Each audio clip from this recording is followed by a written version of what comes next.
Hello guys, it's Genevieve Tabili Norman. Guys, nagtanim na naman ako uli. Ginawa ko na talagang garden itong garahian namin. Tapos Genevieve, iba na naman yung postura ng tanim ko. Mag-change naman siya guys.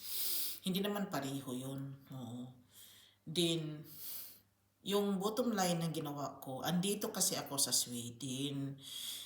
Mahirapan silang patubuin ang mga tanim nila, kaya the people here is focused to their food. Ito na ata na country ang you always struggling.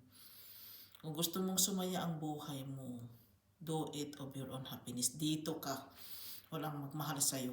Iwan ko na paano na yung mga tao dito. Kung ayaw nyo akong paniwalaan, it's up to you. Basta sinabi ko ito sa inyo na iba na naman yung nasa ilalim pa ako, hindi pa ako lumabas dahil I'm interpreting, tapos maginaw pa naman sa labas. Guys, dito na lang ako. Maraming salamat. Bye.